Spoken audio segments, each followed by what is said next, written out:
¿Cómo andan amigos, amigas? ¿Cómo están? Bueno, tenemos que empezar a ver las características de la iglesia en este curso de Teología 3. Vayamos pronto entonces sí a terminar esta primera gran pregunta, que era la pregunta de cuáles son las características de la iglesia, qué es la iglesia, cuál es su misión, cuál es su origen, cuál es su fundamento, quién es su fundador. La gran pregunta por el qué es la iglesia. Con este curso, con esta clase de hoy, estaríamos dándole un cierre a esta primera pregunta. Para la clase siguiente, sí empezar a preguntarnos quiénes forman parte de esta iglesia. Vayamos entonces a hacer primero una pequeña introducción a lo atinente a esta clase, para luego sí introducirnos de lleno en su contenido. Veamos lo siguiente. Me voy achicando como siempre hacia un costado, como para que ustedes puedan seguir viendo lo que vamos a ir hablando. Una pequeña introducción entonces. Como les decía, con esta clase estamos terminando de pensar la respuesta a la primera de las preguntas del curso de Teología 3, a saber qué es la iglesia. Vamos a pintarla. La próxima clase iniciaremos el camino del pensamiento de la respuesta a la pregunta ¿quiénes constituyen la iglesia? Pero antes que nada, entonces vayamos sí a nuestro tema del día. Algunas claves de interpretación de la clase antes de meternos de lleno en su contenido. Pensemos lo siguiente. Si la iglesia es en primer lugar una eclesía, es decir, una reunión de los convocados por Dios, por lo tanto, todas sus imágenes autorrepresentativas, ya dijimos, iban a ser las del pueblo de Dios, la del cuerpo de Cristo, la del templo del Espíritu Santo. Todas imágenes que si uno se pone a pensar, hacen referencia a una cuestión comunitaria, hacen referencia a una cuestión de grupo, hacen referencia a los convocados y a la reunión de los convocados que es la iglesia en sí misma.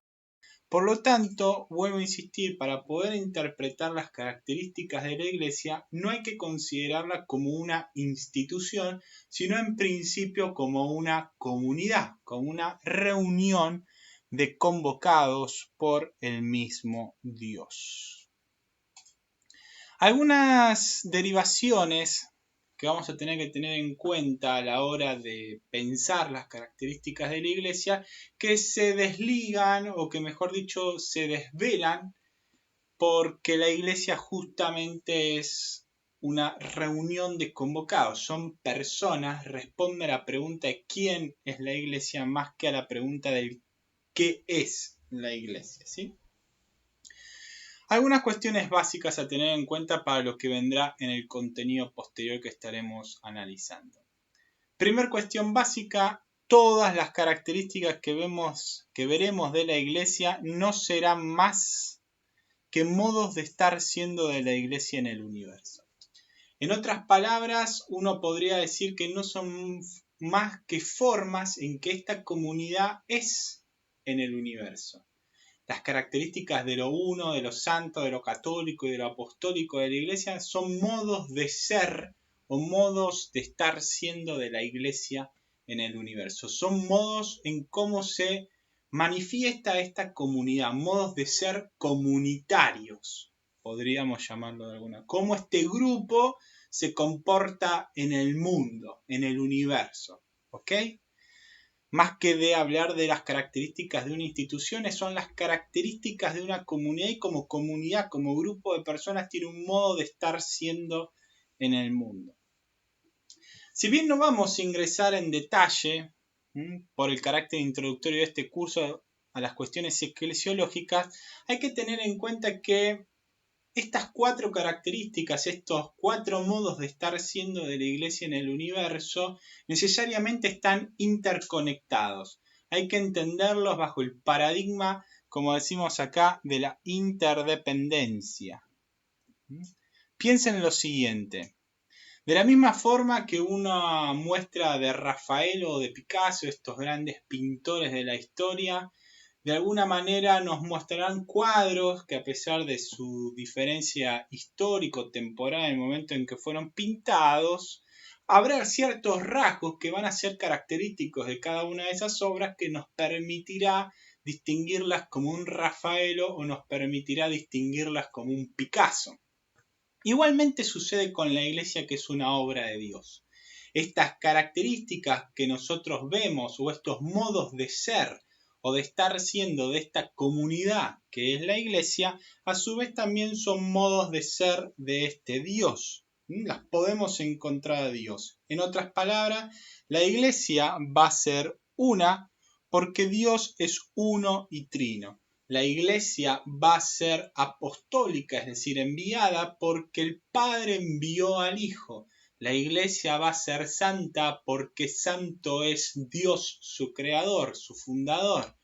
La Iglesia a su vez también va a ser católica porque Dios quiere que todos los seres humanos se salven y lo lleguen a conocer. De esta manera, lo que podemos decir es que cada una de las características que veremos a continuación pueden ser o deben ser primero predicadas de Dios y luego de la Iglesia. La Iglesia como obra de Dios tiene características de Dios. Entonces, 3 cuestiones a tener en cuenta al momento de ver lo que vamos a profundizar en el siguiente video. Primer punto, son modos de ser de una comunidad. Es como una comunidad se comporta hacia adentro y hacia afuera de sí. Porque es así, porque esa es su identidad más profunda. La identidad más profunda de la Iglesia es ser una, santa, católica y apostólica. Segunda cuestión, obviamente como son los modos de ser de una comunidad, esos modos de ser son interdependientes. Lo uno nos dirá algo de lo católico, de lo santo y de lo apostólico de lo uno, de lo santo, de lo católico, y así sucesivamente en ese juego de las 4 características.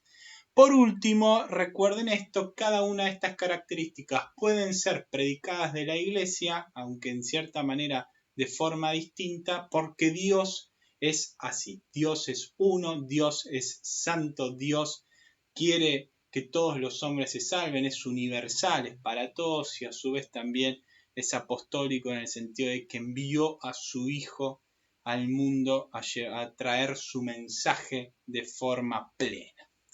Con esto entonces ya ahora sí podemos pasar en un siguiente video a ver lo que significa esto de las características de la Iglesia. Pensar cómo es el modo de estar siendo de esta comunidad que es la Iglesia en el universo. No se pierdan entonces el próximo capítulo.